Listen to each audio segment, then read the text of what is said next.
Mirë, ne rikthehemi sërish në studio, vjojmë të mbetemi po së bashku në hapësirën e intervistës dhe në këto momente do të ndalemi tek rajoni. Kosova, Shqipëria dhe Kroacia kanë nënshkruar një deklaratë e përbashkët me anë të së cilës synohet të rritet ndërveprueshmëria mes ushtrive përmes edukimit, trajnimit dhe stërvitjeve të përbashkëta, të luftojnë kërcënimet hibride si dhe të koordinojnë politikat për integrime euro-atlantike.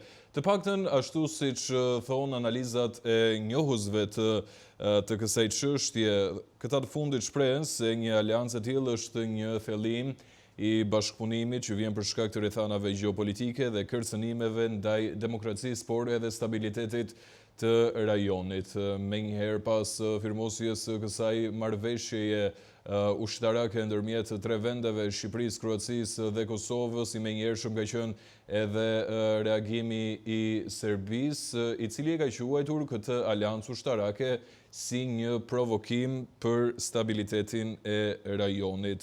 Detajet, informacionet, por edhe atë se çfarë është duke ndodhur aktualisht sa i takon kësaj çështje, do të na i përcjellë një komunikim të drejtë nga Kosova, Korab Blakaj, analist. Korab, të përshëndes, faleminderit që je sot në Fax News. Përshëndetje, faleminderit për ftesën. Korab, përpara se të ndalem pak në detajet e kësaj marrëveshje, dua të marr një koment të përgjithshëm, një panoramë të përgjithshme nga këndvështrimi juaj për atë se si e keni parë krijimin e kësaj marrëveshje, kësaj aleance ushtarake ndërmjet Kroacisë, Shqipërisë dhe Kosovës. Sa e nevojshme është pikërisht kjo marrëveshje në këto momente që ne flasim dhe çfarë do të sjellë për mëtej kjo marrëveshje, duke padur parasysh edhe atë se çfarë thot Serbia nga ana tjetër. Së pari më lejoni të vënë në kujtesë se idenë për një aleancë të tillë në troje shqiptare më së miri dhe më së madje i ka kushtuar edhe një libër shumë të argumentuar, ka qenë ambasadori shumë i njohur shqiptar, Shaban Murati, të cilin fatkeqësisht e kemi humbur para disa kohësh. Kjo aleancë me Kroacinë dhe me Shqipërinë është një përgjigje e duhur që vjen në kohë kur janë shtuar jashtëzakonisht shumë veprimtaritë të cilat vijnë që nga vija kufitare Bielorusisë, Rusisë, vazhdojnë me Slovakinë, me Hungarinë, pastaj kalojnë në Vojvodinë dhe përfundojnë në Serbi. Realisht, domethënë, ne jemi kufiri ku tenton të përplasët kjo aleancë ose ky destabilitet. Për këtë arsye është e mirëseardhur në këtë kohë, por ne duhet të theksojmë se kjo nuk është ende një aleancë ushtarake, është vetëm një deklaratë i cila është hapi i parë drejt themelimit ose drejt një pakti të bashkëpunimit të ndërsjellët ushtarak me Kroacinë dhe me Shqipërinë. Janë edhe disa hapa të tjerë shumë të rëndësishëm që duhet të përmbushen, edhe nga aspekti juridik, por edhe nga aspekti i gjërave të cilat duhet të ndodhin në terren realisht për të arritur deri te një marrëveshje e tillë. Reaksioni i Serbisë që këtë e konsideron si aleancë e cila destabilizon, tregon në fakt që ata kanë një kartë të fshehur, të cilën kanë tentuar, domethënë, dhe e kanë synuar vazhdimisht në drejtim të Kosovës ose të Ballkanit Perëndimor, përfshirë edhe Bosnjën. Për këtë arsye, një aleancë e tillë e minon pikërisht këtë kartë të cilën ata e kanë mbajtur të fshehur për një kohë të gjatë në drejtim të destabilizimit ose në drejtim të një synimi më shovenist, domethënë. Për këtë arsye ata reagojnë, sepse ne nuk kemi krijuar një aleancë e cila sulmon Serbinë dhe ne nuk po krijojmë një aleancë e cila do ta sulmojë Serbinë në të ardhmen, por është thjesht një kundërpërgjigje e një sulmi të mundshëm, manifestimi i cilës paraprakisht, domethënë, po shihet në luftën hibride të cilën e bën Serbia në vazhdimsi. Për këtë arsye ata edhe kanë reaguar, por në realitet... Po mendon se do të mjaftohet Serbia vetëm me një reagim korab? Jo, aleancat e tilla nuk është që mjaftojnë vetëm me deklarata, por ata tashmë janë të detyruar, domethënë të ndryshojnë edhe disa strategji të tjera, sepse mos të harrojmë, ne jemi në një momentum gjeopolitik ku gjeopolitika më e vështirë përplaset në Serbi. Serbët, shteti i Serbisë janë para një testi të vërtetë se a duan të vazhdojnë të rrinë me Rusinë, me aleatin e tyre historik dhe shumë të fuqishëm që e kanë pasur, apo duan që të kthehen domethënë në bllokun perëndimor. Deri tani ata kanë luajtur me kartën e vjetër të uljes në dy karrige dhe janë bërë të pabesueshëm për të dy superfuqitë, si themi, për të dyja bllokët. Shembull pse ky pushtet në Serbi është bërë i pabesueshëm për të dyja bllokët është se në njërin anë nuk i vë sanksione të kërkuara nga Evropa Rusisë me luftën në Ukrainë, por në anën tjetër ka pasur shitje jashtëzakonisht të mëdha të armëve dhe municionit për Ukrainën.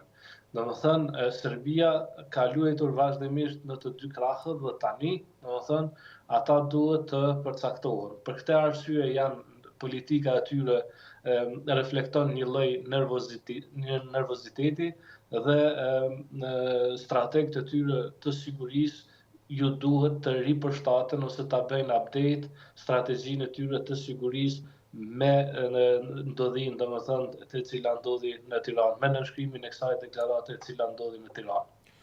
Ndërkohë, Korab, ashtu siç e theksove edhe pak minuta më herët, kjo aktualisht mbetet gjithmonë në vazhdën e një deklarate, e një marrëveshje vetëm në letra. Pra nuk është krijuar ende si një aleancë e unifikuar ushtarake. Kjo ishte vetëm faza e parë. Më thej që ka dhe faza të tjera të rëndësishme të këtij procesi.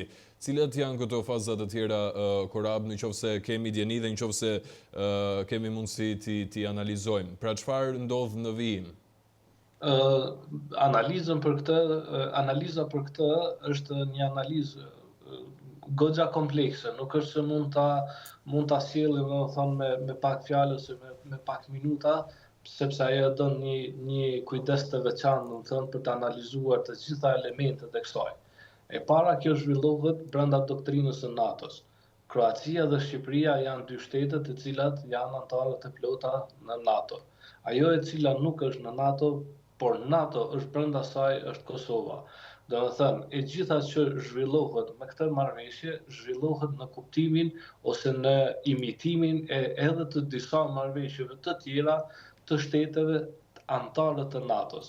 Kujtojmë këtu që Franca ka një aleancë strategjike me Greqinë, nëse paraqitet një problem ose një rast lufte me Turqinë. Edhe Franca, edhe Greqia, edhe Turqia janë aleatët të NATO-s, por ka edhe një pakt, domethënë, sikur që ky e përmenda. Edhe kjo e jona që kemi nënshkruar, domethënë është nënshkruar në këtë rrugë. Domethënë është me lejimin e doktrinës së NATO-s ose si themi të strategjive të NATO-s. E dyta, të trija shtetet kanë pasur interes për të bërë këtë gjë. Interesi i Kroacisë është të mbulojë ose të zgjerojë hapësirën e saj ajrore. Nga të trija shtetet, flota ajrore të konsoliduar ka vetëm Kroacia për momentin dhe ajo dëshiron që ta zgjerojë flotën linjën e fluturimit të saj edhe mbi Shqipërinë dhe Kosovën.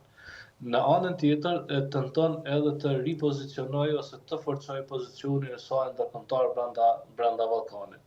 Në sa i përket interesit të Republikës së Shqipërisë, nuk lidhet drejt për drejt me Shqipërinë, por Shqipëria merr mbi supe me këtë marrëveshje të sigurojë sa më shumë dhe më mirë që mundet Kosovën.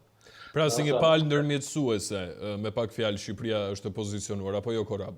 Nuk është vetëm palë ndërmjetësuese, por Shqipëria nuk është se rrezikohet nga një shtet fqinj ose nga një sulm, domethënë i mundshëm, por asaj i ka interesuar kjo aleancë, domethënë, për ta forcuar Kosovën dhe është një veprim strategjik jashtëzakonisht i mirë menduar dhe duhet të shprehim mirënjohjen e plotë të thellë të gjithë strategëve edhe të gjithë njerëzve që kanë lobuar dhe e kanë sjellur punën që të merret një vendim i tillë. Ndërsa sa i përket Kosovës, Kosova domethënë i merr disa ndihma shtesë, siç është ndihma në informacione për të përballur me luftën hibride që po zhvillohet jashtëzakonisht shumë, për të marrë informacione të sakta për t'u përgjigjur ofenzivës së dezinformimit, e cila po ashtu është jashtëzakonisht agresive në këtë kohë, dhe në anën tjetër, domethënë janë të ndihmohet Kosova në zhvillimin e kapacitetit të saj deri në antarësimin e NATO-s.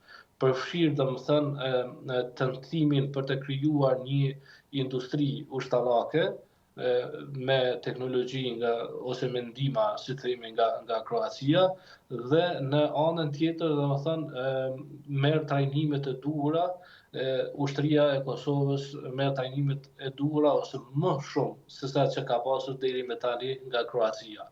Me Kroacinë shqiptarët kanë një histori, si themi, e cila për hir të realitetit ne duhet ta themi pastër ashtu siç është, në luftën kroate kanë marrë pjesë një numër jashtëzakonisht i madh i shqiptarëve kundër, domethënë, Serbisë, e cila nuk është pasuar me luftën e Kosovës. Në luftën e Kosovës nuk kemi pasur fare asnjë luftëtar kroat që kanë ndihmuar drejt për drejt në luftime ushtrinë çlirimtare të Kosovës.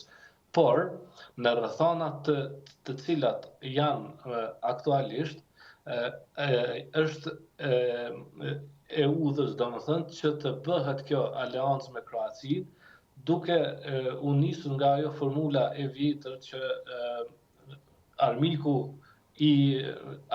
tim është miku im, ose miku i armikut tim është miku im, do të thotë që ta potencojmë rastin e Kroacisë, domethënë, neve na intereson sepse Kroacia është e disponuar dhe e vërtetuar armiqësisht ndaj Serbisë. Për këtë arsye, aleanca është jashtëzakonisht e vlefshme.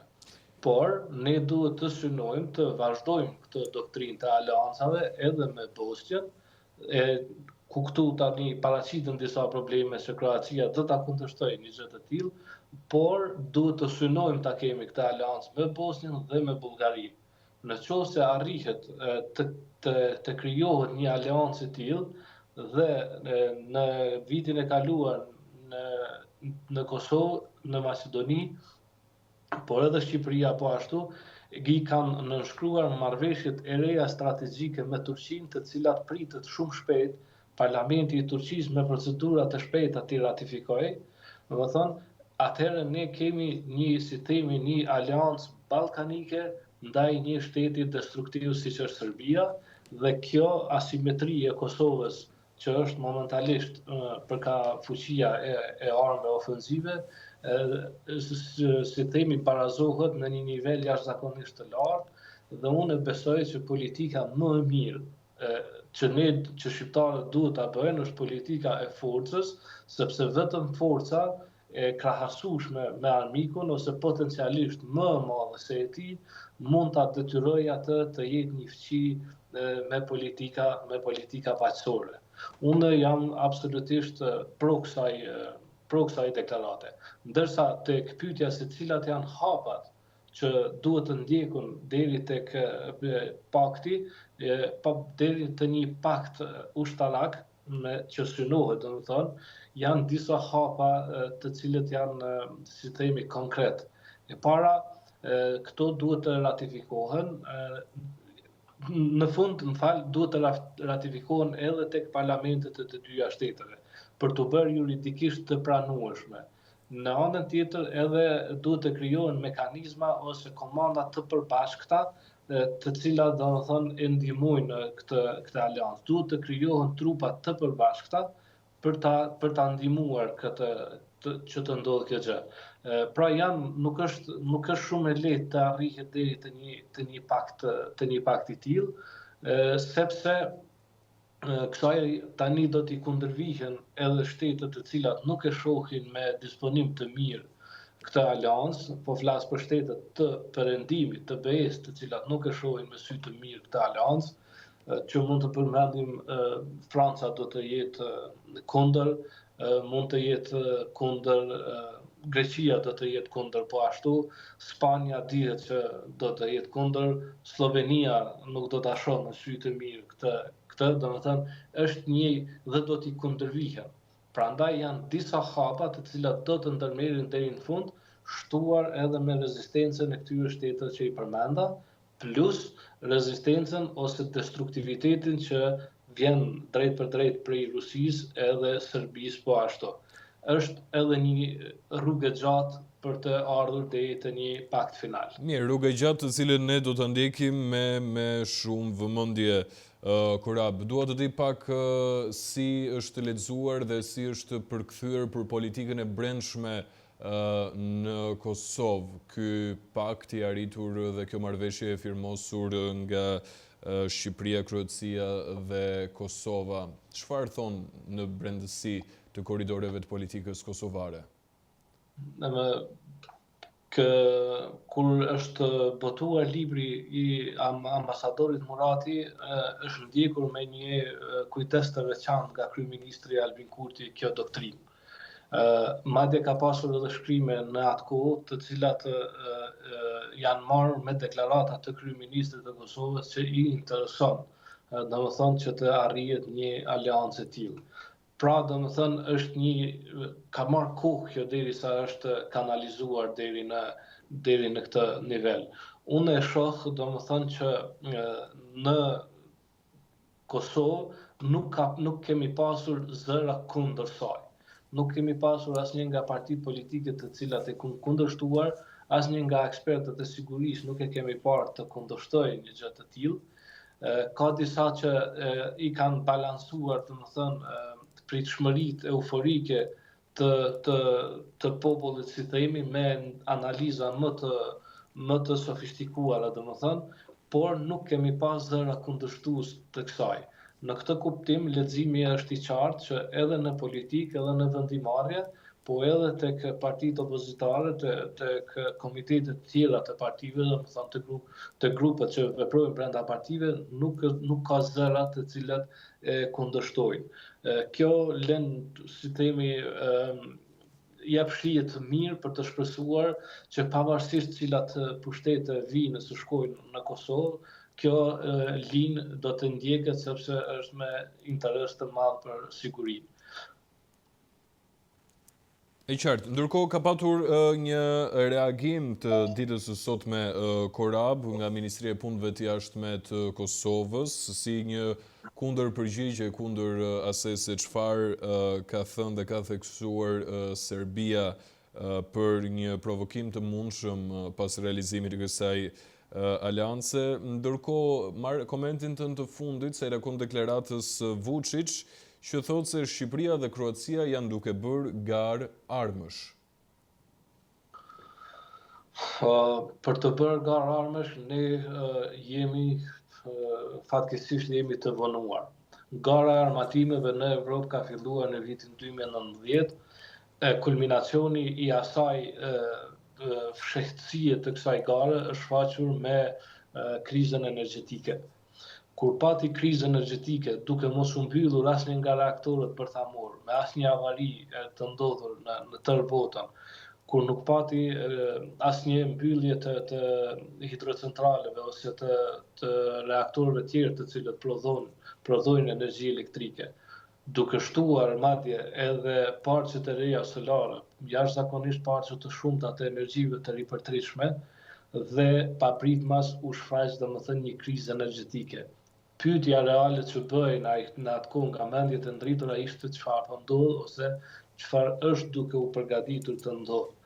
Dhe ajo ka qenë, si themi, treguesi i parë publik që shtetet tashmë janë futur në garën e armatimit. Energjia e madhe elektrike ka shkuar dhe është shfrytzuar domethënë nga industria e rëndë e prodhimit të armëve të luftës. Kjo pastaj është ndjekur me zinxhir, domethënë të atyre ngjarjeve që ndodhen. Jo pak kohë më vonë ka ndodhur edhe sulmi i Rusisë mbi Ukrainën dhe gara e armatimeve ka qenë e ditur, domethënë tani më ka qenë e ditur për të gjithë. Fatkeqësisht Shqipëria dhe Kosova e kanë filluar shumë më vonesë armatosjen e tyre ose garën e tyre për të armatosur.